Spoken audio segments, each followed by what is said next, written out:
Colossiens 1. Alors nous allons prendre le verset 12 et le verset 13. Ensuite, nous allons aller au verset 26. Si tu as trouvé l'œuvre, toi, nous allons lire la parole ensemble.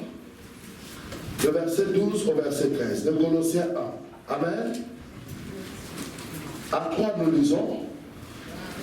Colossiens 1, le verset 12 et 13. Ensuite, nous allons à partir du verset 26. Amen.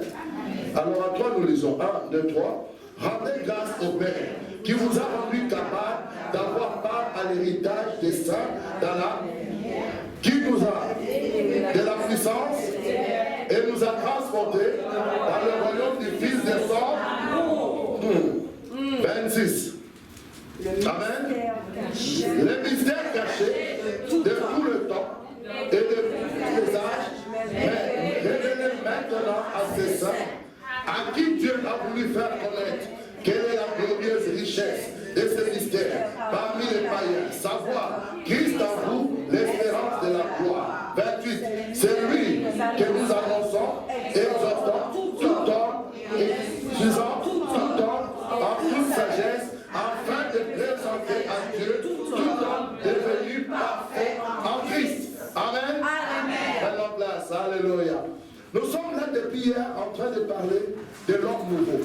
Et on disait ici que l'homme nouveau, ce n'est pas une prédication. L'homme nouveau, ce n'est pas un enseignement. L'homme nouveau, c'est l'histoire.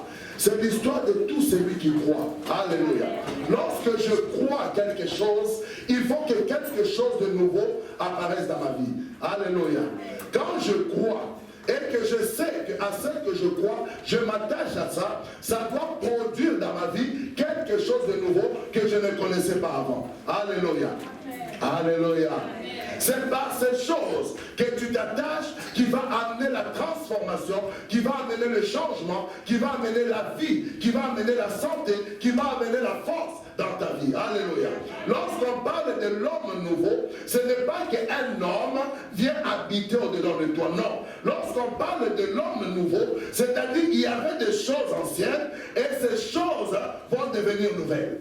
Alléluia. La Bible dit ceci. Si quelqu'un est en Christ, est une nouvelle. Les choses anciennes sont passées et voici que toutes les choses sont devenues nouvelles. Lorsqu'on parle de l'homme nouveau, donc cela veut dire avant cet homme nouveau, il y avait un autre homme, donc il y avait des choses qui étaient dans ta vie, des caractères, des langages, des attitudes, des comportements. Est-ce que quelqu'un comprend? Des situations qui contrôlaient ta vie. Et pendant longtemps, tu vivais par rapport à ça. Alléluia. Personne ne peut échapper à ça. Car toute personne qui est née sous le soleil a été automatiquement soumise à la puissance du ténèbre. Même si ton père était bishop, même si ton père était apôtre, même si ton père était pape, si tu es né sous le soleil, la puissance du ténèbre est sur ta vie. Personne ne peut y échapper. Car la Bible dit ceci. Heureux habitant des cieux, car il a été précipité sur la terre l'accusateur de nos frères, qui les accusait nuit et jour devant Dieu. Amen. Malheur à vous, habitants de la terre, car il est descendu vers vous animé d'une grande colère. Alléluia.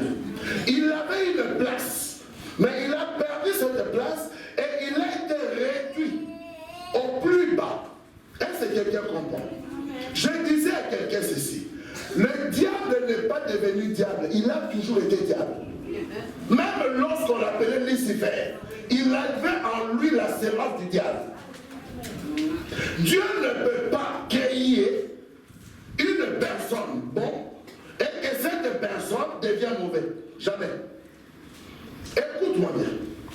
Jamais. Quand tu vois une personne mal agir, sache que cette personne a toujours été mauvaise. Ce n'est pas qu'il a changé. Ce n'est pas les circonstances de la vie. Non. Un méchant reste méchant. La Bible dit ceci. Dieu a fait toutes choses pour un but. Même les méchants pour le jour du malheur. Amen. Donc dans le calendrier, dans l'agenda de Dieu, il y a déjà un jour pour le méchant. Allez, dis mon amen. Amen. Le temps permet à ce que tu découvres dans ta vie qui sont des personnes qui sont de mauvaises personnes. Est-ce que vous comprenez? Il y a des situations que Dieu permettra dans ta vie pour que le visage qui était masqué, pour que le visage qui était caché soit révélé. Amen. Mais quand tu as l'Esprit de Dieu, tu n'es pas inquiet. Parce que tu sais tout simplement que c'est le temps de la révélation. Amen. Qui a dit amen? Alléluia. Quand le temps de la révélation arrive, la Bible dit quoi? La création tout entière attend avec un ardent désir la révélation des fils de Dieu. Or, lorsque les fils de Dieu sont révélés, les situations autour d'eux aussi sont révélées. Alléluia. Amen. Alléluia. Amen. Je vais te parler en 2020 de savoir qui tu dois fréquenter, qui tu ne dois pas fréquenter. Amen. Tu vas pouvoir savoir de loin. Il y a des choses, tu n'as pas besoin de prier en langue. Je vous disais hier ici. Amen. Il y a des choses, tu n'as pas besoin de prier en langue. Il suffit de regarder la personne. Tu sauras. Alléluia. Amen. La Bible dit ils ont l'apparence de la piété, mais ils ont renié ce qui fait la force de la piété. Or, Dieu te demande, toi, de vivre quoi dans la piété. Est-ce que quelqu'un comprend? Lorsqu'on parle de la piété c'est un attachement fort à l'Éternel. La piété, c'est d'avoir un amour, passion pour l'Éternel. C'est-à-dire, je suis passionné de Dieu. Amen. Est-ce que quelqu'un comprend? Lorsqu'on parle qu'une personne a la piété, il est passionné de Dieu. Donc son amour est tellement passionné pour Dieu qu'il est impossible de l'enlever ça. C'est-à-dire, il n'y a pas de situation sur la terre qui peut t'empêcher de rester vrai avec Dieu. Amen. Quand une personne aime passionnément, vous savez, il est tellement plongé dans cet amour que tout ce qu'il y a autour, il ne voit pas. Est-ce que quelqu'un comprend? Quand tu vois encore ce qu'il y a autour, donc tu n'as pas encore suffisamment aimé. Quand ton amour a atteint des dimensions où ça devient une passion, est-ce que quelqu'un comprend? Quand tu es passionné de quelque chose, quand tu es passionné de quelqu'un, tu ne vois plus autour de lui ce qui se passe. Ce que tu vois, tes yeux l'amènent à devenir meilleur. Amen. Dieu t'a tellement aimé passionnément qu'il n'a pas regardé à ton péché. Qui croit ici est juste? Qui croit ici qu'il est droit? Qui croit ici qu'il peut réclamer quelque chose à Dieu? Qui? C'est l'amour de Dieu. Il est passionné par toi. Dieu est passionné par ta vie. Tellement qu'il est passionné qu'il ne regarde pas ce que tu fais autour. Mais il a choisi de te sortir du ténèbre et de te transporter dans le royaume de son fils, de fils qui est son amour. Donc cela veut dire, si c'est le fils de son amour, la caractéristique qui décrit Dieu, c'est ce fils-là. Le Dieu invisible est visible par ses fils. Est-ce que quelqu'un comprend? C'est au travers de ses fils qu'on voit l'amour de Dieu, qu'on voit cette passion. Alléluia. Quelqu'un a regardé la passion du Christ, il est là en train de pleurer. Mais tu pleures pourquoi? Tu devais même être content de dire cette personne m'aime tellement qu'il n'a pas fait cas de sa vie et qu'il est parti plus loin pour que moi je sois sauvé. Est-ce que quelqu'un comprend? Il n'a pas regardé, il pouvait refuser. Est-ce que c'est lui qui avait péché? Non. Est-ce que c'est lui qui avait fait le mal? Non. C'est toi et moi. Nous avons péché. Mais lui n'a pas regardé à cette situation. Il s'est livré lui-même, comme un agneau qu'on amène à la boucherie. Alléluia. Et il s'est laissé prendre. Et il s'est laissé humilier, rabaisser, écraser, pour que toi tu sois élevé. Alléluia. Si tu peux comprendre la dimension de cet amour, il y a beaucoup de choses dans ta vie qui vont changer. Le problème, c'est que tu as Dieu pour des choses. Tu as Dieu pour ce que Dieu veut faire pour toi. Or, la chose la plus importante dans ta vie, ce n'est pas tout ce que tu possèdes, mais c'est ton âme. Amen. La Bible dit dans la prière sacerdotale Jésus a fini sa mission. Il est en train de parler au Père. Et pendant qu'il fait la prière, Jean 17, il arrive au verset 11. Il dit à Dieu ceci. Je veux qu'il soit un, comme moi je suis un avec toi. Amen. Voilà le souhait. Vous savez qu'est-ce que cela veut dire? Qu'il soit un, comme moi je suis un avec toi. Ça veut dire quoi? Dieu est esprit. Comment Jésus va être un avec Dieu? Dieu est esprit. Nous avons dit que Dieu est esprit. Mais Jésus dit que nous soyons un. Je veux qu'eux aussi soient un comme moi je suis un avec toi. Jésus est la partie charnelle de Dieu.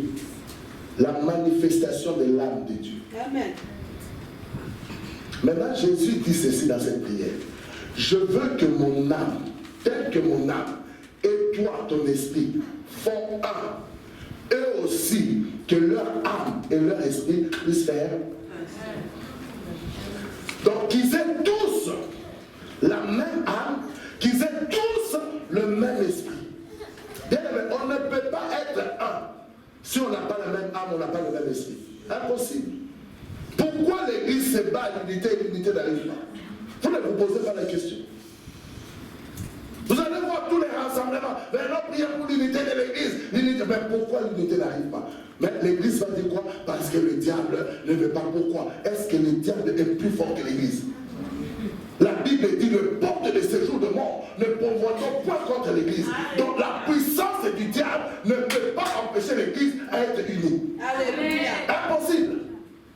Le vrai problème qui empêche l'unité de l'Église, c'est que nous ne sommes pas un dans notre âme. Nous n'avons pas une même âme, nous n'avons pas le même esprit.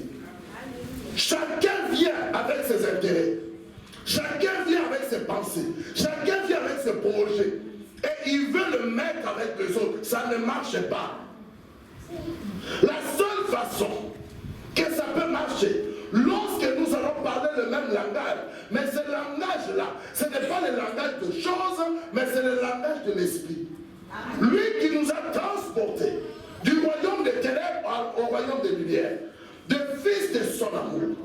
La Bible dit quoi? C'est un mystère caché dans tous les temps et dans tous les âges, révélé aujourd'hui à ses saints.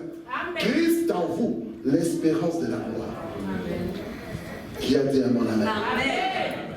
Si Christ en nous est l'espérance de la gloire, donc cela veut dire la gloire que nous appelons gloire, ce n'est pas la gloire de Dieu. Oh, dis à mon amen. Amen. Ce que nous appelons la gloire, oh, la gloire de Dieu. J'ai vu la gloire de Dieu dans ma vie, non, c'est pas. Quand quelqu'un voit la gloire de Dieu, il change radicalement. Amen. Il est impossible que quelqu'un qui a goûté à la gloire de Dieu et qui revient aux choses anciennes, impossible. Oh, bien aimé. C'est comme si on t'offre la vie d'aller vivre dans le palais royal ou palais présidentiel, et puis toi tu dis non, moi je vais retourner aller vivre je ne sais pas moi où. Quand tu as goûté aux bonnes choses, tu n'as plus envie de toucher à des mauvaises choses. Amen. Dis un bon amen. Dis un bon amen. Alléluia. Quand tu as touché à des bonnes choses, quand tu as touché à la gloire de Dieu, les choses de ce monde n'ont plus de la valeur devant tes yeux. Parce que ce que tu vois est tellement plus grand que ce que tu avais avant. Alléluia. Il dit un mystère caché dans tous les temps, dans tous les âges, mais qui doit être révélé aujourd'hui à ses saints. Christ en vous, l'espérance de la gloire. Donc il vient manifester en toi les désirs, l'espérance, l'attente de pouvoir accéder à la gloire de Dieu. Amen. De pouvoir toucher à cette gloire, de pouvoir vivre dans cette gloire. Alléluia. Mais tu ne peux pas vivre dans cette gloire si ton âme reste encore dans le royaume du ténèbre. Est-ce que quelqu'un comprend? Amen. Il faut que ton âme sorte du royaume des ténèbres pour rentrer dans le royaume de la lumière. Est-ce que quelqu'un comprend? Il faut que ton âme puisse marcher avec ton esprit. Est-ce que quelqu'un comprend? Si ton âme ne marche pas avec ton esprit, donc ton âme et ton esprit sont séparés. S'ils sont séparés, Dites-moi, la gloire doit venir où? Regardez cette histoire. Dieu leur plaça dans les jardins d'Éden. Lisez bien Genèse. Quand Ève n'est pas venue, la Bible n'a pas dit que Dieu a béni. Lisez. La Bible dit ceci. Dieu forma l'homme à son image selon sa ressemblance. Ok? Il plaça l'homme dans les jardins pour cultiver et garder. Jusque-là, on ne parle pas de la bénédiction. Dieu envoie les animaux. Adam donne le nom. Non, il est fini. La Bible dit, Dieu dit qu'il n'est pas bon que l'homme soit seul. On va faire alors une aide semblable à lui. Il fait tomber un profond sommeil, et lorsque l'homme se réveille, l'homme voit une créature, et l'homme lui-même dit que cette créature que je vois, c'est l'os de mes os, la chair de ma chair. On l'appellera femme. Est-ce que quelqu'un comprend? Amen. Femme ne veut pas dire un être de sexe féminin, non. Femme veut dire tout ce qui est attaché à ta vie. Tout ce qui ressemble à ta vie. Tout ce qui est l'image de ta vie. Tout ce qui est la photocopie de ta vie. Tout ce qui est le reflet de ce que tu es. Donc si ton caractère ne correspond pas au caractère de Dieu, ça devient femme. Alléluia. Vous ne trouverez pas dans la Bible où on dit que femme, c'est une être de sexe féminin. Non. C'est Adam qui va encore prolonger en disant, cette fois-ci on l'appellera Ève. Elle sera la mère des vivants. Donc c'est Adam qui dit que non, elle sera en mesure d'enfanter et de donner la vie aux vivants. Est-ce que quelqu'un comprend? Donc il y a des situations qui sont attachées en toi, qui deviennent en toi femme. C'est pourquoi la Bible dit quoi? Dieu, on compare l'Église avec une relation entre un homme et une femme. La Bible dit quoi? De même que Jésus est le chef de l'Église, de même que l'homme est le chef de la femme. Pourquoi Paul dit qu'il compare les deux? Alléluia. Mais est-ce que l'Église, c'est une être de sexe féminin? C'est ce qui est attaché à Christ. C'est pourquoi on appelle l'Église l'épouse de Christ. Parce qu'il est attaché à lui. Parce qu'il est sorti de lui. Parce que l'Église est le reflet de Christ. Alléluia. Parce que l'Église est l'image de Christ. C'est-à-dire, lorsqu'on voit l'Église, on doit voir Christ. Amen. C'est pourquoi il appelle son épouse. L'épouse doit être ton image et ta ressemblance. Il ne peut pas être une autre image. Est-ce que quelqu'un comprend?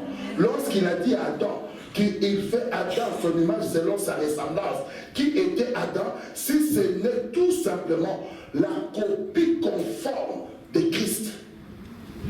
C'est pourquoi il est à l'image et à la ressemblance. Est-ce que quelqu'un comprend? Or, il dit cette image et cette ressemblance, c'est quoi? Ce qui était esprit a été formé et devenu chair. Amen. Ce qui était invisible a été rendu quoi? Visible. Alléluia.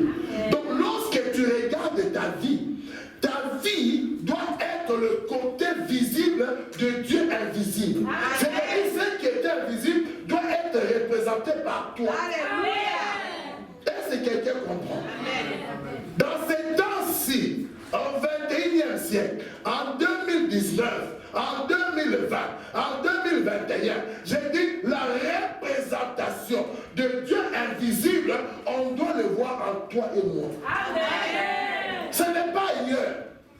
C'est-à-dire quand tu cherches Jésus, en fait Jésus doit te trouver en toi. Alléluia. Paul dit quoi?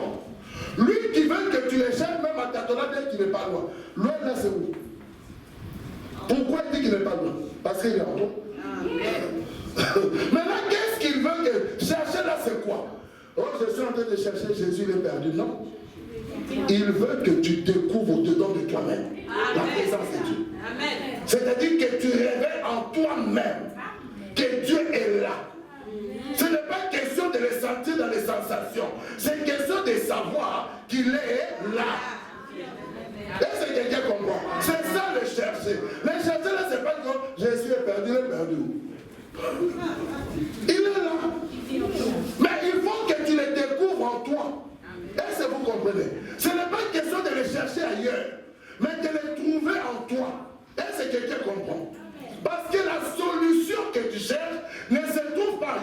mais se trouve où? En toi. Ça se trouve en toi. Et Dieu veut se manifester en toi. Dieu veut être visible en toi. Et il veut que ta recherche, l'objet de tes recherches et de tes investigations, puisse se faire au-dedans de toi. Et au-dedans, ça veut dire quoi? Il faut que ton âme soit transformée ou changée. Ne vous conformez pas au siècle présent, mais soyez transformés par le renouvellement de l'intelligence, afin de discerner ce qui est bon, agréable et parfait. Est-ce que quelqu'un comprend? Si quelqu'un dit que moi je suis de Dieu, si quelqu'un dit que moi j'ai le Saint-Esprit, si quelqu'un dit moi j'ai Dieu, bien aimé, ce n'a pas besoin de le dire, on le voit dans ton comportement. Est-ce que vous comprenez? Quand on te regarde, quand tu parles, on sait de quelle race tu es. On sait de quelle maison tu appartiens. On sait de quelle famille tu es. Est-ce que quelqu'un comprend? Quand la femme samaritaine est venue trouver Jésus dans le puits, est-ce que le puits était dans Samarie ou le puits était en dehors de Samarie? Est-ce que c'était écrit sur le visage samaritain? Mais comment la femme arrive? Jésus sait que cette femme, c'est une femme samaritaine. Il y a eu 10 lépreux. S'ils étaient lépreux, chassés par les sacrificateurs, nulle part c'était écrit sur leur visage que tel est prévu, non. Ils ont croisé Jésus entre la Samarie et la Galilée. Ils se sont trouvés sur leur chemin. Ils ont dit, Maître, Jésus, aie pitié de nous. Jésus leur a dit quoi? Allez vous faire voir aux sacrificateurs. Mais qui les avait chassés? Les sacrificateurs. Et Jésus leur dit, allez encore vous faire voir vers celui qui vous a chassé. Maintenant, pendant qu'ils sont en train de marcher, ils se rendent compte qu'ils sont quoi? Guéris. L'un d'eux revient. Mais quand il arrive, qu'est-ce que Jésus dit? Où sont les 9 autres? Il n'y a eu que ces Samaritains. Comment il a identifié que c'est un Samaritain? Par son langage, par son attitude, par son comportement. Est-ce que quelqu'un comprend? Amen. La Bible dit quoi? C'est de l'abondance du cœur que la bouche fait quoi? Ah. C'est quoi le cœur là? Vous pensez que c'est le cœur qu'on va aller t'opérer à la médaille? Non. Le cœur là, c'est ton âme. De l'abondance de ton âme que ta bouche parle. C'est-à-dire, si ton âme est remplie d'amertume, si ton âme est remplie de souffrance, si ton âme est remplie d'échecs, tu veux parler de quoi? Tu vas parler de ça. Amen. Amen. Si ton âme est dans la méchanceté, qu'est-ce que tu peux faire d'autre? Être méchant. Est-ce que quelqu'un comprend? Je ne t'accuse pas, je suis en train de t'amener à l'examen de toi-même. Alléluia. Alléluia. Moi, je ne suis pas là pour t'accuser. Non, non, je n'ai pas ces droits. Mais j'ai au moins le droit de venir comme un scanner. De te permettre tout simplement de regarder le résultat du scanner et de savoir de quel côté il y a un problème. Est-ce que quelqu'un comprend? Non, bien aimé, parce que l'année qui arrive, le décennie qui arrive, tu ne peux pas continuer à tourner. Ah, ça fait 10 ans que c'est passé. Ça fait combien de temps tu es dans le Seigneur? Si on te demande aussi, moi ça fait 20 ans, moi ça fait 10 ans, moi ça fait 15 ans dans le Seigneur. Mais 15 ans là, quel est le résultat? Ce n'est pas question de critique. Ce n'est pas question de jugement. C'est question qu'aujourd'hui, nous devons savoir où nous sommes. Aujourd'hui, nous devons faire l'analyse qui je suis véritablement. Est-ce que je suis dans le Seigneur ou je ne le suis pas? Pour que je cherche au moins être, non? C'est pas ça. La trompette va bientôt sonner. Il ne faut pas que je me retrouve en dehors. Il faut que je sois dedans. Sinon, je vais rester. Bien aimé, il y a des gens qui pensent que les choses de Dieu, c'est... Comment on dit ça? Grand-père raconte, c'est comme des contes de village. Le grand-père fait asseoir tout le monde dans le village. Il a de leur raconter des contes. Vous voyez, dans notre village, à l'époque, il y avait ceci, il y avait cela. Non, les choses de Dieu, ce n'est pas des contes, c'est la vérité. Amen. Dieu existe et l'enfer existe. Amen. Est-ce que quelqu'un comprend? Oui. Il y a des gens qui iront au ciel, il y a des gens qui iront en enfer.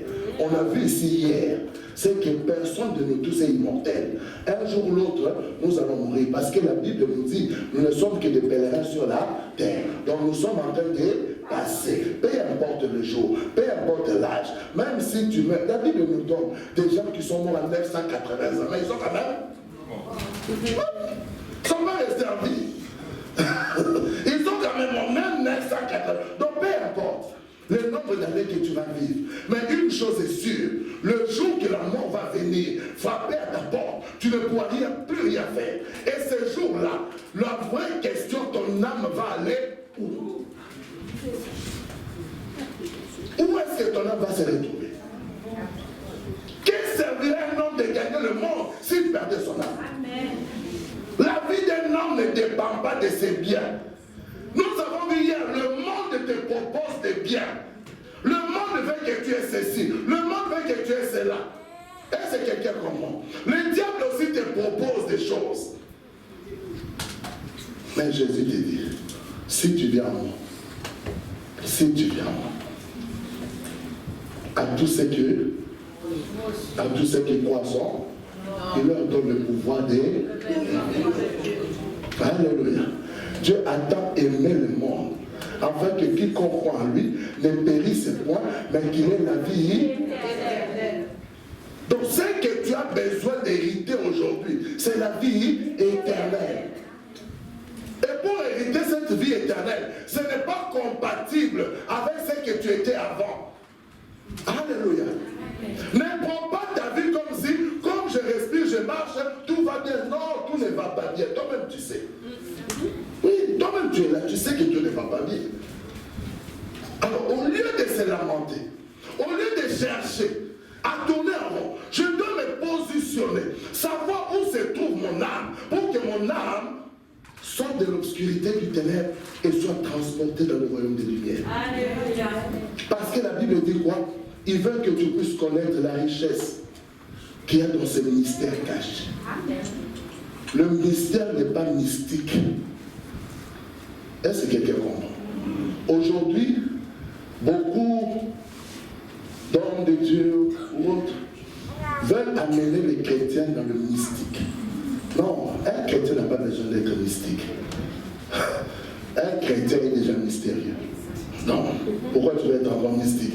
Tu es déjà mystérieux. En fait, ta vie est cachée en Christ et que personne ne peut le comprendre. Est-ce que quelqu'un comprend? Quand tu es en Christ, ta vie ne peut qu'être révélée par le Père. Personne ne peut te comprendre. C'est pourquoi des fois tu ne comprends pas pourquoi les gens t'en veulent. Et toi tu es là, oui, tout le monde m'en veut, ils ne veulent pas de mon nom. Loue le Seigneur. Comprends que tu es une race rare que tout le monde ne comprend pas. Ah oui, pourquoi tu t'agites? Si tu t'agites, donc toi-même tu sais que tu as des choses qui ne sont pas normales. Moi, bien aimé, que tu me rejettes, que tu me m'aimes pas, ça te regarde. Je sais que Dieu m'aime, ça me suffit. Qu'est-ce que quelqu'un peut espérer sur la terre si déjà Dieu l'aime? Maintenant, si toi tu enlèves ton amour vis-à-vis de moi, est-ce que tu m'as enlevé la vie? Non. Est-ce que tu m'as enlevé Dieu? Non. Alors, c'est toi-même qui fais du gaspillage. Alléluia. Tu fais quoi de gaspillage? Maintenant, comme moi j'ai Christ, il m'a dit quoi? De ne pas périr, mais d'avoir la vie. Donc tu devrais me supporter pendant longtemps. Donc imagine maintenant quelqu'un que tu n'aimes pas, mais tu dois le supporter, tu dois le voir tous les jours. Le matin tu le vois, à midi tu le vois, le soir tu le vois. Qui est en train de craquer? C'est toi. Parce que moi je suis en paix. Est-ce que quelqu'un peut vouloir vivre en paix? Est-ce que tu peux choisir de vivre tranquillement? De ne plus être agité, de ne plus être perturbé par des situations, par des réalités. Il y a une façon de vivre et de ne plus être troublé par des choses de la vie. Parce que l'Éternel te garantit la paix et te garantit la tranquillité. Alléluia. Nous ne sommes pas dans le temps, bien-aimé, que l'écriture, là où la Bible, soit pour nous une philosophie, non. Il faut que ce soit pour nous vérité. Il faut que nous soyons l'image véritable de cette parole. Lorsque cette parole est sémée dans ta vie, lorsque cette parole est en toi, tu deviens cette parole. Alléluia. Toute personne qui est exposée à la parole de vérité, il est demandé dans sa vie, il faut qu'il y ait un changement. Quand tu vois une personne, des années et des années, s'il est exposé à la parole de vérité, et que sa vie ne change pas, fais attention. Non, je vous dis, fais. Parce qu'il y a des personnes que la semence ne peut pas rentrer. Vous connaissez ces paraboles? Que la semence est tombée dans le milieu qualité, donc la semence n'est pas. Il y a des personnes que la semence ne rentre jamais. Amen. Tu peux faire ce que tu veux, ça ne rentre pas. Ou ça va tomber dans les cailloux, ça va tomber dans le milieu des épines. Mais une personne qui a une bonne terre, lorsque la semence rentre, bien aimé, si la semence rentre, un jour, on doit voir le fruit. Un jour, on doit voir le fruit. Impossible qu'on ne voit pas les fruits. Est-ce que quelqu'un comprend? Parce que la semence de Dieu dans ta vie veut dire que Dieu est là. Tu dois être engrossé de la semence de Dieu. Alléluia. Alléluia. Ne sois pas de ceux comme en fait jamais comme ça, on va te venir au séminaire parce que tu es engrossé, tu vas enfanter des voitures. Imagine qu'une personne qui est dans son ventre de voiture, il est dans son ventre de maison, et tu dois enfanter ça, c'est dangereux. Même césarienne, ça ne va pas marcher. Vous imaginez, on doit faire césarienne pour sortir des maisons, sortir des voitures, tu vas mourir sur la table. Alléluia. Oh, dis à mon amen.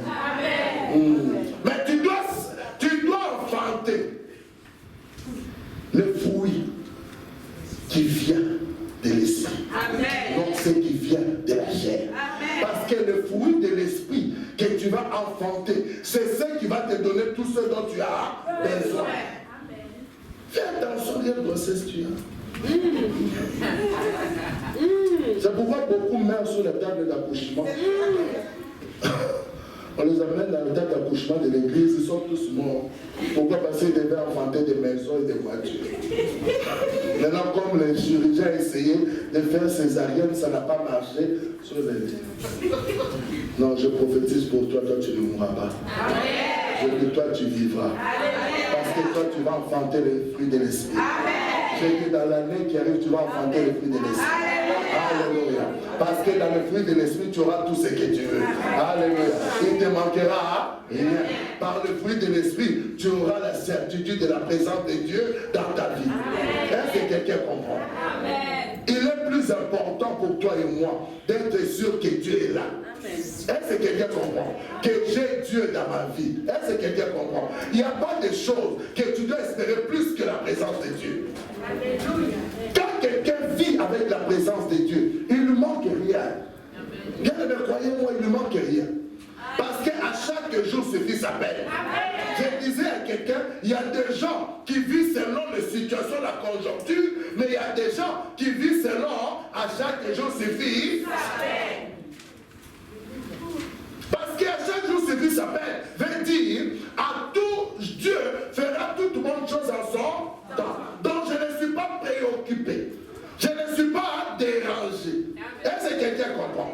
Parce que Dieu veut que dans le temps qui arrive, bien aimé, la décennie est en train de terminer. Peut-être pour toi, tu as l'habitude, dans le temps passé, peut-être tu passais des décennies, je ne sais pas quel âge tu as aujourd'hui, tu as dû passer beaucoup de décennies. D'accord?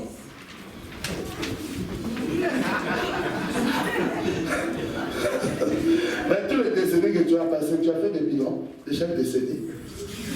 Est-ce que tu as vu dans ta vie? Je ne parle pas d'évolution matérielle, je ne parle pas d'évolution financière, je ne parle pas d'évolution, oh que non, oui, maintenant j'ai 5 maisons, maintenant j'ai acheté 4 voitures. Ça ne veut rien dire, ce n'est que l'addition. Dieu te promet la multiplication, mais toi tu es dans l'addition. Ah, qui a dit à mon amen? Oh, est-ce que Dieu a dit additionnez-vous ou il a dit multipliez-vous? Oh, il a dit quoi? Multipliez. Il n'a pas dit additionnez-vous. Donc même si tu as 5 voitures, c'est l'addition. Même si tu as 5 maisons, c'est l'addition. Donc tu dois sortir de l'addition pour entrer dans la multiplication. Oh,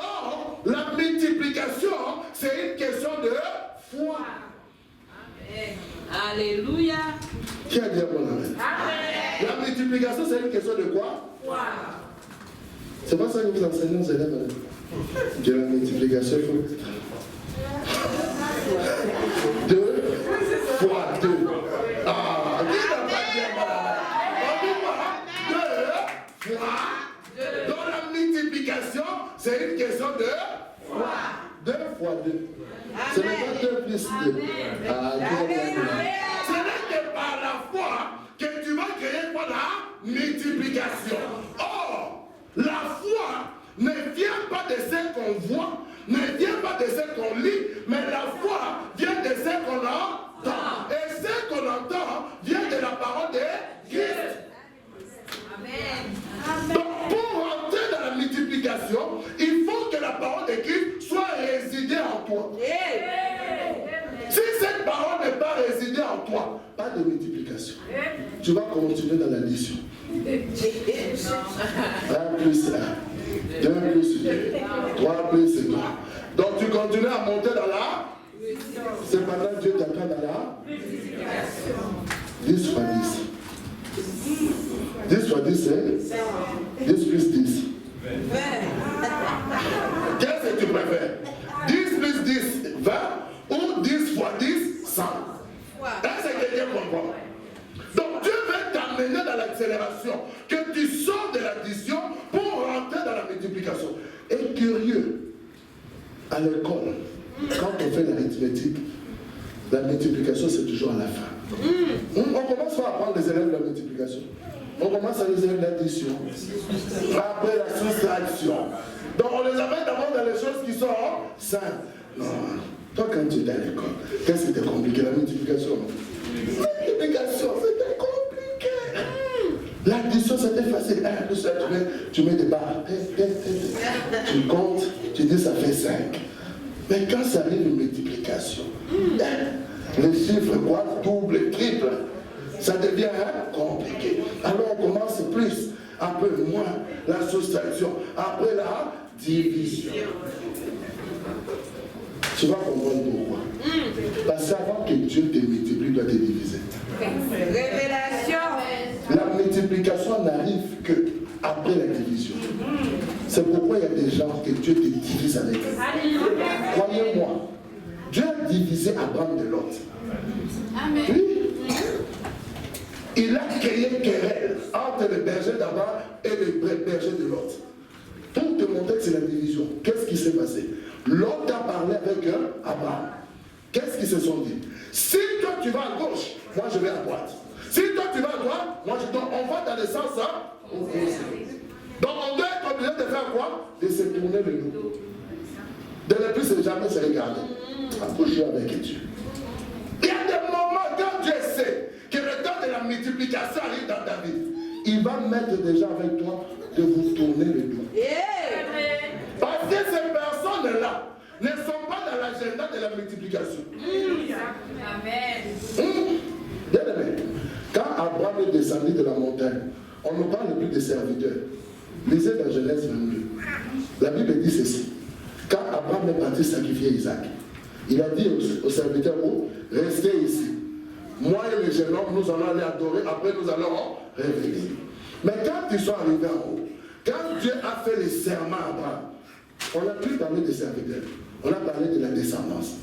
Dieu dit, je jure par moi-même, ta descendance, je te bénirai, je te rendrai grand, ta descendance possédera la porte de ses ennemis. Ta descendance. Abraham et les petits sont descendus de l'autre côté de la montagne. Ils ne sont pas descendus du côté où ils étaient venus. Ils sont descendus de l'autre côté. Et ils ont continué la route jusqu'à la maison. Pourquoi? Parce que la gloire ne pouvait pas être partagée avec les serviteurs. Est-ce que quelqu'un comprend? C'est pourquoi ne te focalise pas à être serviteur. Tu vois les gens à l'église, ils sont préoccupés. Quel est mon ministère? Quel est mon appel? Est-ce que c'est ce qui est plus important? Ce qui est plus important, est-ce que je suis enfant de Dieu? Si je suis enfant de Dieu, tous les ministères m'appartiennent. Quelqu'un n'a pas compris? Quand je suis enfant de Dieu, donc c'est mon papa qui à lui appartient tous les ministère. Ah non. Le royaume est David. Il suffit seulement, il se réveille le matin.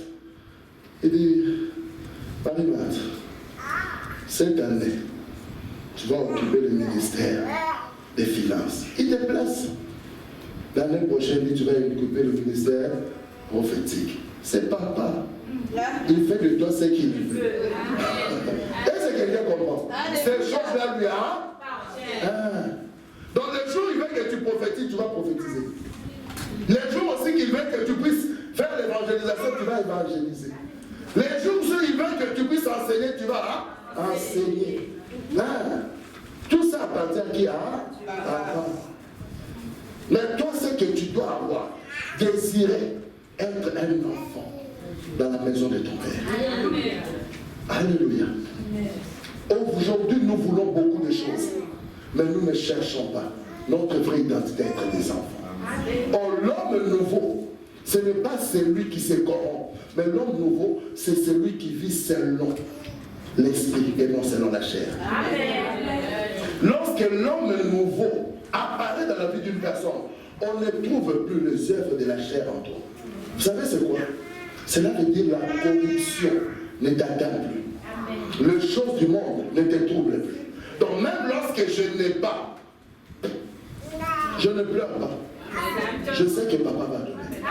Je ne veux pas aller me compromettre pour que absolument j'ai telle chose. Non. Je ne peux pas créer des stratégies pour avoir de l'argent. Non. Lui qui est mon père, il dit que vos pères terrestres savent vous donner de bonnes choses. Bien qu'ils soient méchants, à combien plus forte raison, autant convenable il va me donner. Quand tu te préoccupes de ces choses, ça montre que ton âme est encore dans les ténèbres. Alléluia.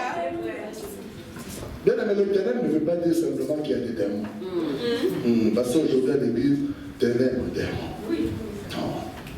Ténèbres, ça peut être que tu es dans la confusion, tu es dans le flou, tu ne vois pas clair dans les situations. Mais pour voir clair, il y a une seule lumière, c'est qui? Jésus. Parce que la Bible dit qu'il nous a transportés dans le royaume de lumière de son Fils. Donc, seul son Fils peut nous donner la lumière. Est-ce que quelqu'un comprend? Alléluia. Il y avait un jeune homme, il était jeune, et ils ont été déportés à Babylone. Ils étaient dans l'esclavage. Alléluia. Mais pendant qu'il était à Babylone, la Bible dit qu'il est devenu le chef des mages. Vous savez ça? Un jour, le roi Nabucodonosor fait un rêve. Et le roi oublie les rêves. Le roi se lève le matin. Il appelle tous les mages. Il dit, vous devez me donner le rêve et l'interprétation. Ils ont dit, mais le roi vit éternellement. Donne-nous au moins le rêve. Nous, on va te donner l'interprétation. Car ce que tu nous demandes, il n'y a que des dieux qui peuvent interpréter ça. Nous, on ne peut pas. Nous sommes des mages, mais on ne peut pas. Alors le roi dit, vous êtes inutile, je vais vous tuer. Or, quand il a décidé de me tuer, on avertit ce jeune homme qui s'appelait Daniel. Amen. Daniel vient voir les ennemis du roi. Il dit ceci, accordez-moi 10 jours et je reviendrai vers vous et je parlerai au roi. Je lui donnerai les songes. Il faut avoir l'assurance. Quel risque. Qu'il y a quelqu'un qui a Dieu qui peut avoir cette assurance. Des défis, on a déjà commencé à mettre la vie des gens à la mort. Mais lui dit, donnez-moi 10 jours. Donc imaginez, dans 10 jours, il ne vient pas avec les rêves. Quel est le sort? Il aurait fait tuer encore plus de personnes. Mais il dit, donnez-moi 10 jours. Il est parti avec ses amis, Shadrach, Meshach et Abednego. Ils ont prié. La Bible dit la nuit même, Dieu donne le rêve et l'interprétation. Il est revenu voir le roi. Il donne au roi le rêve et l'interprétation. Au point que Dieu, le roi le place au-dessus des mages. Je dis à quelqu'un que dans l'année qui arrive, dans cette décennie qui va arriver, que tu sois au-dessus des magiciens, que tu sois au-dessus des kimboiseurs, que tu sois au-dessus des voyants, que toi tu sois placé au-dessus de... Je dis que tu sois au-dessus de tous ceux qui marchent dans l'obscurité. La Bible dit on les plaça au-dessus. C'est lui qui commençait à donner les tempos. Et tous les mages étaient sous ses pieds. Vous savez le pire c'est quoi? Qu'est-ce que les mages vont faire? Vont dire nous allons trouver une faille dans la loi que Daniel respecte. Vous savez quelle faille ils ont trouvé?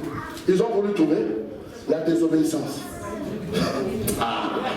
La Bible dit ceci. Ils sont partis voir le roi. Ils ont dit, comme on ne peut rien faire contre Daniel, on a cherché comment attraper Daniel, on n'a pas attrapé. Donc la seule chose, on va faire signer un décret. Or, dans la loi que Daniel respecte, la désobéissance est aussi coupable que la divination.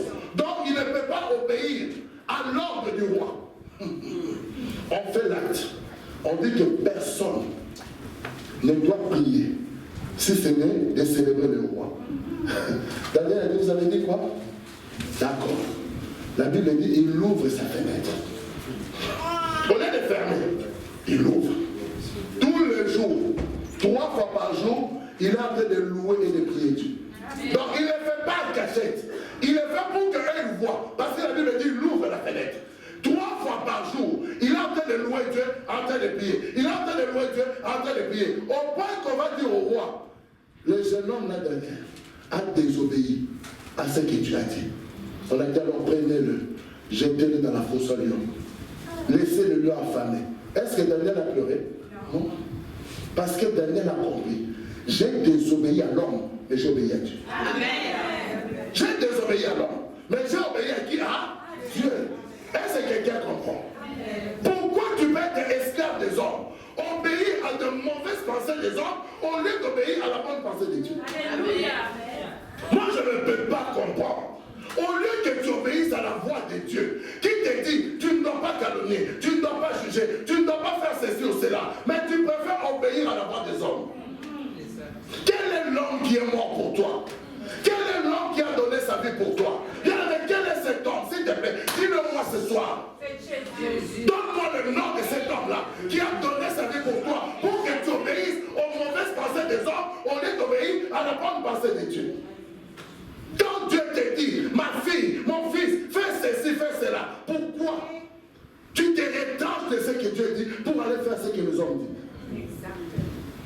Et après, tu dis, je suis chrétien. Il y a un monde qui se ressemble à chrétien, je ne peux pas citer. Alléluia. Quand on dit les deux mots, ça se ressemble. Hein? Parce que si tu es vraiment chrétienne ou chrétien, tu dois obéir à Dieu. Amen. Tu dois observer les principes de Dieu. Tu dois observer les lois de l'Éternel. C'est comme ça qu'on trouvera en toi l'Esprit de Dieu puissant. On trouvera en toi l'Esprit supérieur. Car la Bible dit, lorsque le roi a écrit, le roi était embarrassé. La reine est rentrée dans la salle. Il dit au roi, dans ton royaume, il y a un homme. Dans cet homme-là, on a trouvé l'Esprit de Dieu. Alléluia. Et en lui, il y a des lumières. Quelle année qui arrive, qui est la décennie là, qu'on trouve en Martinique en toi de la lumière. Qu'on trouve en toi la sagesse comme la sagesse de Dieu. Qu'on trouve en toi l'intelligence comme l'intelligence de Dieu. Qu'on trouve en toi l'Esprit de Dieu. Qu'on trouve en toi. On a dit qu'on a trouvé dans Daniel des lumières. En toi on trouve quoi? Des lumières. Il faut qu'on trouve en toi des lumières. On ne doit pas trouver en toi des ténèbres. Quand quelqu'un est en contact avec toi, il doit être éclairé. Mais quelqu'un ne peut pas être en contact avec toi et il rentre dans l'obscurité. Quand tu vois ta vie, tu es en train de côtoyer une personne et ta vie commence à sombrer, fuis cette personne-là. Amen. Ce n'est pas une bonne personne. Il a du ténèbre en lui et il est en train de te transmettre les ténèbres. Car une personne qui a la lumière, lorsque tu le rencontres, il faut que dans ta vie qu'il y ait quoi? Hein? La lumière. Amen. Tu ne peux pas trouver les ténèbres. Est-ce que quelqu'un comprend? Il faut qu'il y ait en toi le changement. Il faut qu'il y ait en toi la révolution. Tu dois te révéler contre ta situation et ton état. Tu dois te lever et te dire non, mon âme ne peut plus continuer comme ça. Je ne dois pas aller en enfer. Tu dois te révolter. Si tu ne te révoltes pas, la situation reste telle qu'elle est. Dis non, je ne mourrai pas mais je vivrai. Dis non, je n'irai pas en enfer. Dis non, l'Esprit de Dieu doit reposer à moi. Dis non, à moi, on doit trouver des lumières. Jusqu'à quand tu brancheras d'un côté d'un autre? Jusqu'à quand? Alléluia. Jusqu'à quand? Est-ce que tu écoutes cette parole? Est-ce que tu vis par cette parole? Qu'est-ce qui te fait vivre? C'est ça le problème. Qu'est-ce qui te fait vivre? Si tu vis des choses du monde, tu ne peux pas vivre des dieux. Ou tu vis des dieux qui te donnent les choses du monde. Ou tu vis des choses du monde qui ne te donnera pas Dieu. Est-ce que quelqu'un comprend? Les choses du monde ne peuvent pas te donner Dieu. Mais Dieu peut te donner les choses du monde. Est-ce que quelqu'un comprend? Alors pourquoi te battre sur ce que Dieu va te donner? Alléluia. Mais bien aimé, Dieu t'a donné Jésus. Qui est d'accord ici que Dieu lui a donné Jésus? Bon. La Bible dit Jésus est qui? Fils aîné de... Le fils de son amour. C'est ça qu'on vient de lire, non? Le fils de son amour. Donc cela veut dire si Jésus est le fils de son amour, donc Dieu n'a pas d'autre amour dans la vie que Jésus. Est-ce que quelqu'un peut comprendre? L'amour de Dieu, c'est Jésus. Est-ce que quelqu'un comprend? Maintenant, Dieu ne s'est pas privé de prendre le fils de son amour et de te donner. Tu es d'accord avec moi? Bon, dis-moi, qu'est-ce que tu as besoin que Dieu ne peut pas te donner? Dis-moi. Alléluia. Alléluia. Maintenant, je vais poser une question, ne vous fâchez pas. Qui est la femme qui est prête à prêter son mari à une autre femme? Ah, vous avez gratté la tête. Hein? Ou alors, qui est le mari qui peut prêter sa femme à un autre homme? Il y en a ici. Lève ta main. On va t'acclamer. Là, plus personne. Essaye de toucher sa femme, tu vas voir. Tu le voyais petit, mais ce jour-là, tu vas voir comment il va prendre la taille. Alléluia. Alléluia. Maintenant, si tu n'es pas prêt ou tu n'es pas prête à prêter ton mari à une autre femme ou à prêter ta femme à un autre homme, comment tu peux penser que Dieu, l'amour qu'il a pour toi, il ne peut pas te donner quelque chose avec? Alléluia. Parce que Dieu ne veut pas te prêter. Est-ce que quelqu'un comprend? Quand on dit que Dieu ne partage pas sa gloire, parce que Dieu ne veut pas te prêter. Non. Dieu ne veut pas que dans ta vie, ta réussite, que quelqu'un veut dire que non, si Aurore a réussi, c'est à cause de moi. À cause de... Donc si elle a réussi, c'est à cause d'elle. Mais quand quelqu'un qui soit pasteur, apôtre, prophète, qui le veut, s'il te dit que non, tu as réussi à cause de moi, tu dis écoute, je te rends cette réussite-là. Ben oui. Ben, si tu réussis à cause de lui, tu restes son esclave. Amen.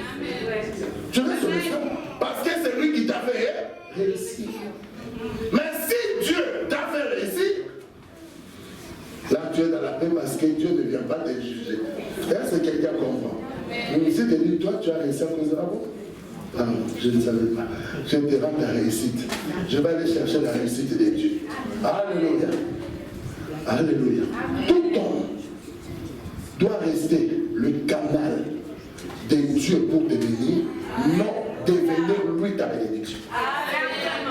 Non, qu'il reste le canal, qu'il reste la voie tout simplement, par où Dieu va passer, et qu'il doit rester dans l'humilité, que ta bénédiction ne vient pas de lui, mais ça vient de l'Éternel. Et que lui est simplement la voie. S'il devient lui-même ta bénédiction,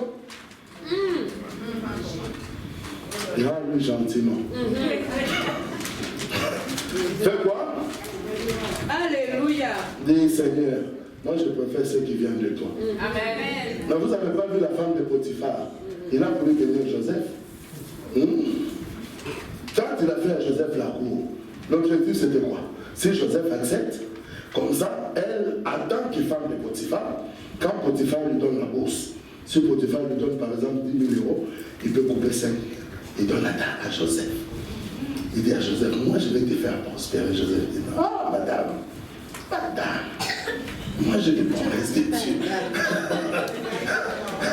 Madame, j'ai des promesses de Dieu.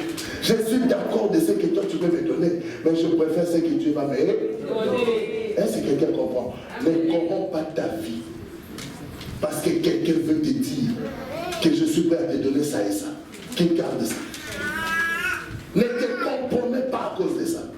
Qu'il garde ça.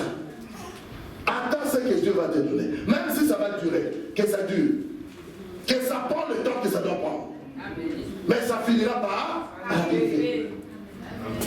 C'est arrivé pour Joseph. Parce qu'il a tenu quoi? Ferme. Alléluia.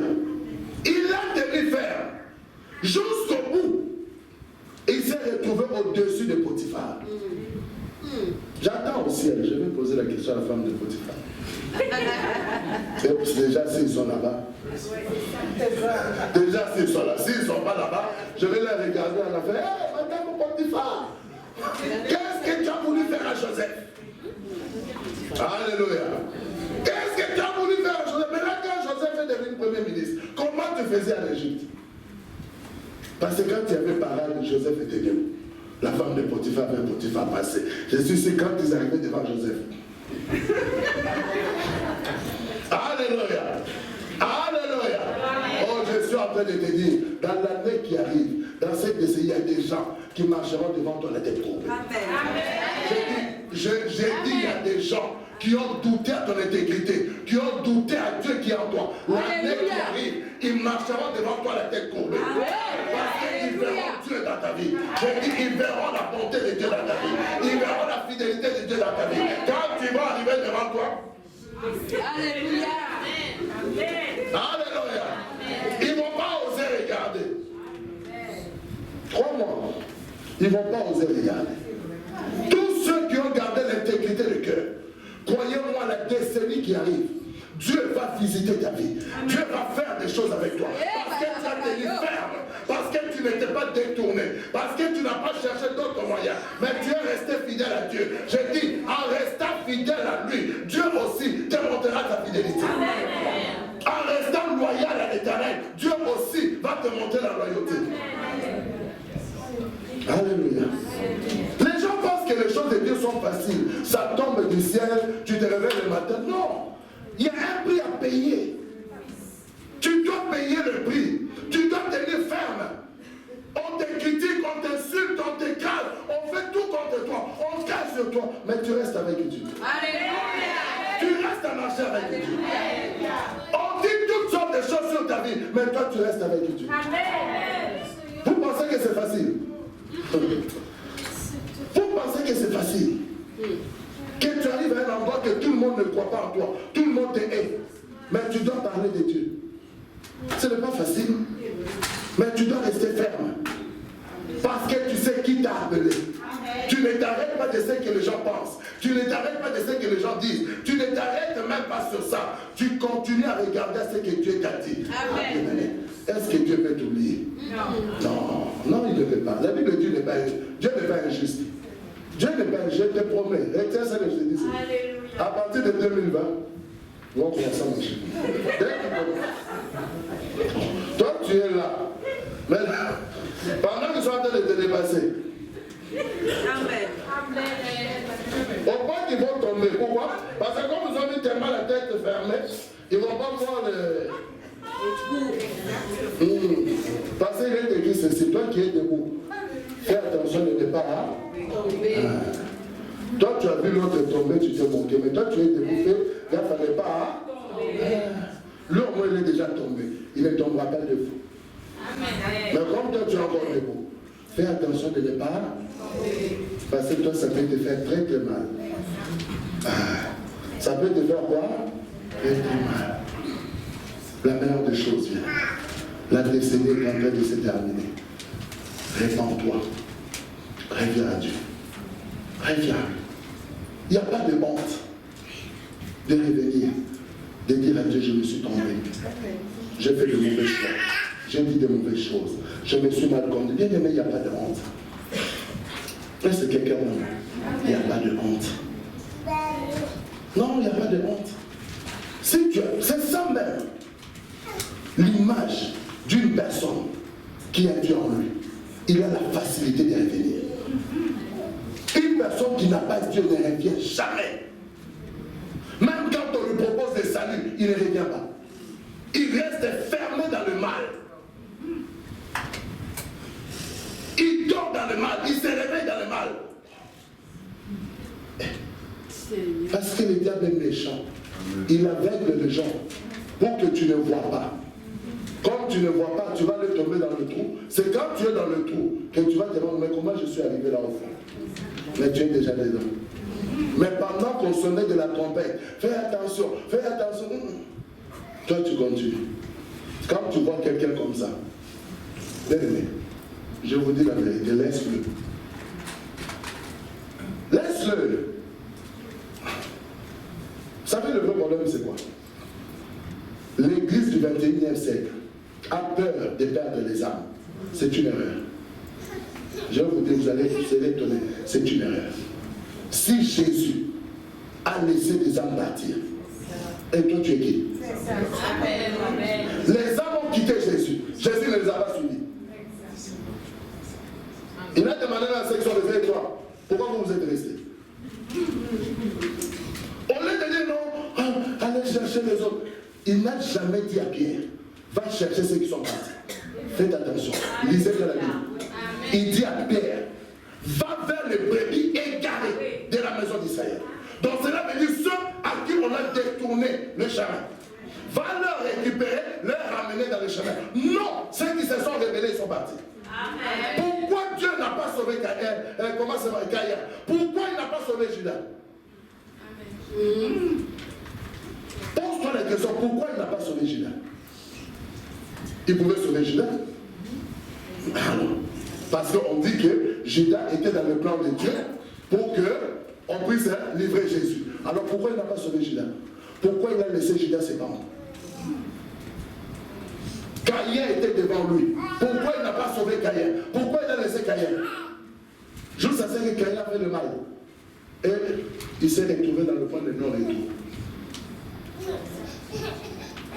Il a laissé Pharaon toucher Sarah. Mais il a dit à Pharaon, à cause de ça, voilà ce que je vais faire. Dieu va envoyer les enfants d'Israël en Égypte pour détruire la race de Pharaon. Mais qu'est-ce qu'il va faire? Avant de détruire, Dieu est stratège. Il a fait 9 plaies. Lui-même, la Bible dit, lui-même, il a mis aussi le cœur de Pharaon. 10e plaie, il tue le premier-né. Pourquoi le premier-né? Parce que le premier-né, c'est la descendance, c'est la succession. Il enlève la succession. Quand maintenant il a enlevé la succession, ceux qui sont restés, quand le peuple est sorti, la Bible dit, Dieu suscita encore le désir dans le cœur de Pharaon de suivre Israël pour que tous se soient engloutis dans la mer. Comme ça, toute la race qui était de la descendance du Pharaon, qui avait touché Sarah, ont disparu. Et il y a une autre génération qui a commencé. Depuis là, lisez dans la Bible, l'Égypte n'a plus de problème avec Israël. Il y a des conflits du monde arabe comme ça, mais il n'y a plus guerre entre l'Égypte et Israël. Parce que la race des méchants, Dieu les avait exterminés. Alléluia. La Bible dit même les Syriens, on dit qu'Israël a fait alliance avec l'Égypte contre nous. Donc cela veut dire, Dieu a, quand Dieu a dit, ces Égyptiens-là, tu ne les verras plus jamais, tu ne les verras plus jamais. Alléluia. L'histoire s'arrête pour qu'une autre commence. Comme là, la décennie s'arrête, il y a une histoire qui s'arrête et une autre doit commencer. Maintenant, c'est à toi et moi de faire le bon choix pour l'histoire qui va recommencer. Alléluia. Si tu veux continuer avec les histoires passées, c'est ton problème. Mais si tu veux vivre une nouvelle histoire, alors tu as la possibilité. Alléluia. Amen. Alléluia. Amen. Vous appartenez à qui? Alors vivez comme Christ. Vivez comme qui? Christ. Lui qui veut quoi? Que vous devenez meilleur par sa grâce. Amen. Que votre âme soit transformée. Que votre âme ne reste plus dans les ténèbres. Alléluia. Dieu nous permet de monter dans le degré spirituel. Mais tu ne peux pas monter dans l'esprit si encore il y a des choses du ténèbre dans ton âme. Dieu ne peut pas permettre. Je disais hier ici, une personne qui monte dans l'esprit et que son âme reste dans les ténèbres, il deviendra sorcier. Vous comprenez? Pourquoi? Parce que l'âme va dicter son esprit. Et comme l'âme va dicter son esprit, comme l'âme est dans les ténèbres, il va faire de mauvaises choses au lieu de faire de bonnes choses. Il y a des personnes qui ont l'onction, mais ils utilisent mal l'onction. À cause de quoi? À cause de l'âme. Comme l'âme est dans les... Il y a des personnes, quand Dieu te regarde simplement, il dit si cette personne, je lui donne l'onction, il va tuer tout le monde.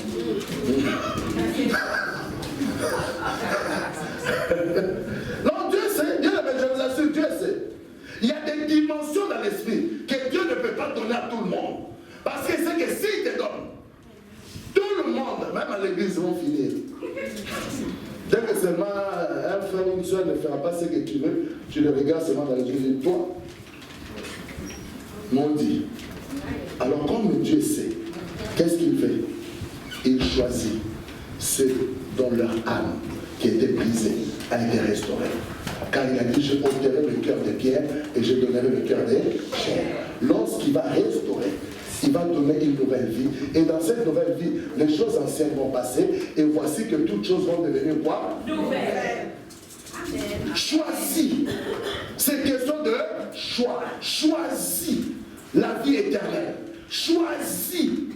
Est-ce que vous comprenez? Paul le dit à Timothée, combat le bon combat de la foi et choisis quoi? La vie éternelle. C'est pour ça que tu as fait une belle confession devant les hommes. Alléluia. Amen. Alléluia. Amen. Dieu veut te voir plus haut, mais il n'y a que toi qui ne peux pas. Dieu ne peut pas te confier des trésors pendant que tu es encore dans l'obscurité. Il ne peut pas. Qui peut prendre des choses de valeur donner à un enfant? On donne à un adulte une personne qui est quoi? Mature. Dieu ne peut te donner des trésors que lorsque tu atteins la maturité. Lorsqu'il voit en toi que tu as laissé ton âme grandir avec. C'est pourquoi il y a des personnes à l'église. Peut-être que tu attends, je voulais que Dieu fasse ceci, mais ça n'arrive pas. Ce n'est pas que Dieu ne veut pas, mais Dieu regarde où se trouve encore ton âme. Tu es encore à l'église pour des choses. Il faut que tu changes. Peu importe ce qui t'avait amené à l'église, tu dois maintenant changer. Tu ne dois plus être à l'église à cause des choses. Tu dois être à l'église à cause de Dieu. Est-ce que quelqu'un comprend? Amen. Je dois lire la parole à cause de Dieu. Je dois prier pour Dieu, pas pour avoir des choses. Amen. Je dois gêner pour que ma relation, mon intimité avec Dieu augmente. Mais gêner pour les choses, c'est être bas. Ça, c'est des enfants. C'est des enfants donc, qui pleurent si tu ne lui donnes pas de bonbons. C'est pas ça, hein? Ah, si tu as promis un enfant le bonbon, tu ne lui donnes pas, il va pleurer jusqu'à ce que tu vas lui donner. C'est ça les chrétiens d'aujourd'hui. C'est-à-dire, ils viennent devant Dieu dans le jeûne et prière, en train de pleurer pour que Dieu leur donne des bonbons. Alors que Dieu sait qu'il veut ce quoi? Pas que lui te donne parce qu'il t'a déjà donné. Il veut que tu sois toi-même libre de prendre les choses. Or, pour que tu sois libre de prendre des choses, la Bible dit quoi? Tout est permis, tout n'est pas dit. Pourquoi? Donc cela veut dire Dieu met devant toi tout ce que tu veux, mais dans la maturité, tu sais ce que je vais prendre et ce que je ne prends pas. Et c'est quelqu'un comprend. Et pour arriver à ça, ton âme, le trésor de ta vie bien-aimée, c'est ton âme. Alléluia. Un jour, un frère, il dit oui, on me combat à cause de ce que Dieu a mis en moi. J'ai dit ah bon? Je lui ai posé la question, qu'est-ce que Dieu a mis en toi? Donne-moi le nom de ça. Oh, on m'a dit que Dieu a mis ça. J'ai dit quoi? Ça s'appelle comment? Il n'avait pas le nom. J'ai dit alors retourne, va voir ton prophète. Dis-lui, révèle-moi le nom de ce que Dieu a mis en moi. J'ai dit mais moi je te donne le nom de ce que Dieu a mis en toi. La seule chose que Dieu a mis en toi, c'est Jésus. Donc si tu le gardes, tu as la vie éternelle. Si tu le perds, tu vas en enfer. Maintenant, cette autre chose-là qu'on t'a mis en toi, je ne sais pas. Qu'est-ce que Dieu a mis en toi? Ça s'appelle comment? Vous voyez? Et peut-être si je vous avais demandé, oui, on me combat parce que c'est pour ce que Dieu a mis en moi, mais Dieu a mis quoi en toi? Si ce n'est pas Jésus. Vous voyez comment on peut manipuler des croyances sur des choses banales et futiles? Amen. Si tu as déjà Jésus, qu'est-ce que tu veux encore avoir? Jésus est le tout. s'appelle quoi? Tu as entendu les gens, ce que Dieu a mis en moi, c'est ce que le diable me combat. Non. Le diable veut ton âme. C'est ce que le diable veut. Parce que ton âme, c'est le terrain qui peut permettre au diable de pouvoir mouvoir sur la terre. Il veut ton âme. C'est tout. Maintenant, si toi tu as donné ton âme à Jésus, lui ne peut plus les prendre. Mais si ton âme est encore dans le monde, le diable peut le prendre. C'est pourquoi on dit il est rusé. Il va passer par les choses du monde et il va t'attirer. Mais si ton âme est à Christ, même si la tentation vient, tu ne prendras pas. Parce que tu as déjà donné ton âme à qui? À Christ. Amen. Alléluia. Amen. Alléluia. Amen. Alléluia. Amen. Tu dois désirer ce soir donner ton âme à Christ. Alléluia. Ton âme est à vendre. Le monde veut l'acheter. Satan veut l'acheter. Et Christ veut l'acheter. Maintenant, tu veux le vendre à qui? Hein? Nous sommes au marché. Tu as 3 personnes qui sont venues acheter. Alléluia. 3 personnes sont venues. Le monde est venu acheter. En te proposant tout ce qui est du monde. Tu auras des belles voitures, des belles maisons, tu auras un beau mari, une belle femme, c'est là. Le monde te propose ça. Deuxième chose, Satan te propose. Il dit, tous ces royaumes ont été donnés, je vais te les donner. Mais, toi et moi, on y va en enfer après. Et troisième chose, Jésus dit, c'est lui qui perdra. Père, mère, enfant, mari, femme, dans ces siècles-ci.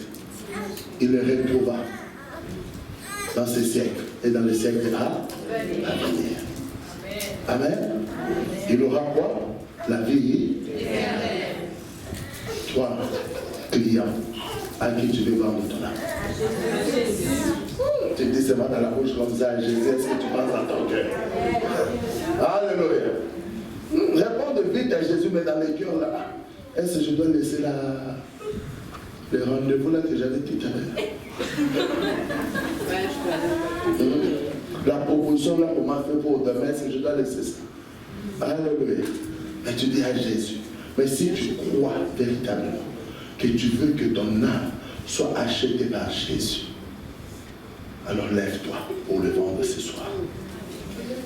Dis que je veux que toi, tu achètes mon âme. Parce que ton âme a été vendue au péché et il y a un acquéreur qui veut le racheter. Par son sang, et il veut le racheter. Alléluia. Amen. Beaucoup de gens croient que leur âme appartient à Dieu qui n'appartient pas à Dieu. Je dis, vois simplement ta vie, comment tu vis. Vois ton comportement. Ce n'est pas une question démoniaque. Je ne vous parle pas ici des diamants. Je te parle des choses qui sont dans ta vie. De ton comportement, de ton attitude, de ton caractère, de ta façon de réfléchir. Ça montre si ton âme est à Christ ou pas. Quand un problème arrive, comment tu réagis? Quand une difficulté arrive, quelle est ta première réaction? Alléluia. Est-ce que ta première réaction, c'est de louer Dieu ou de te lamenter?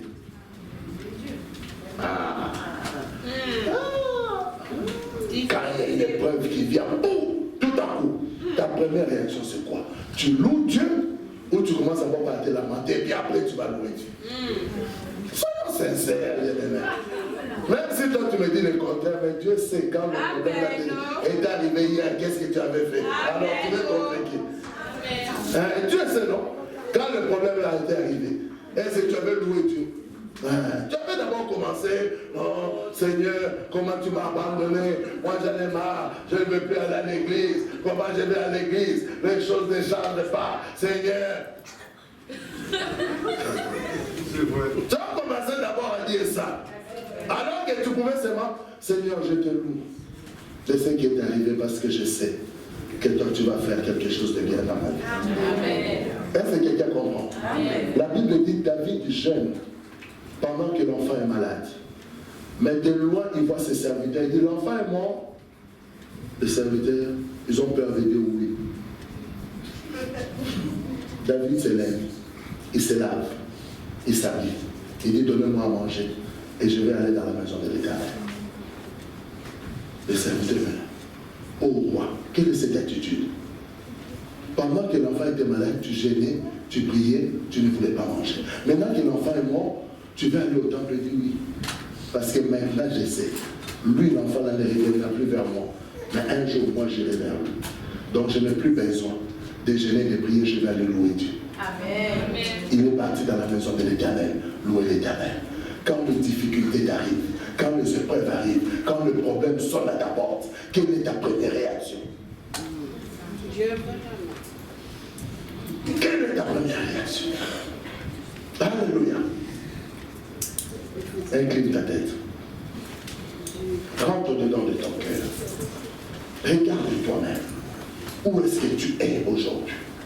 Véritablement ta vie est où? Fais un examen.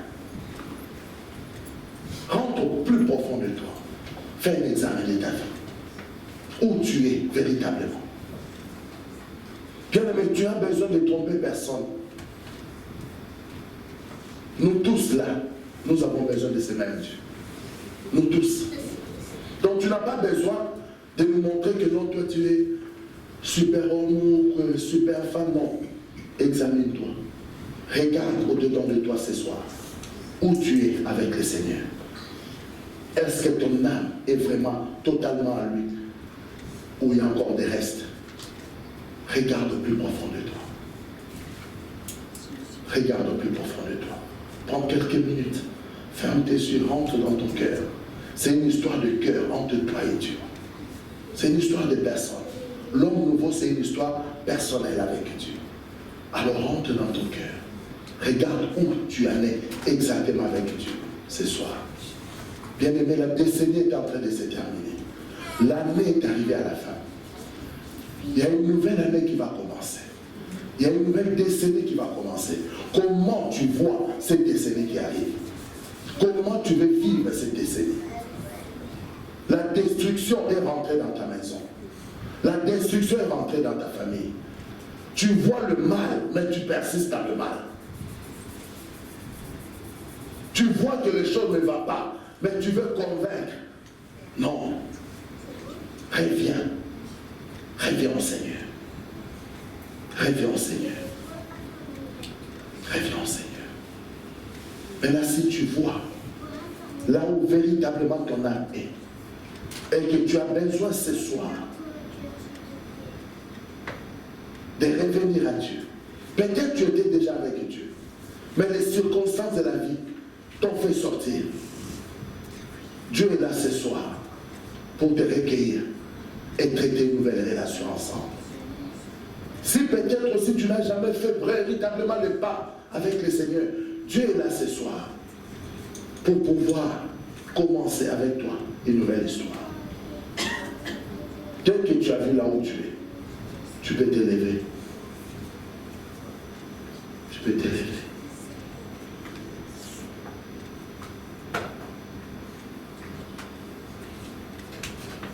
Dès que tu as vu là où tu es, tu peux t'élever.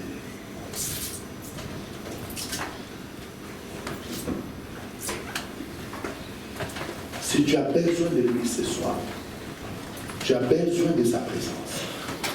Tu as besoin de son amour. Tu as besoin de changements dans ta vie.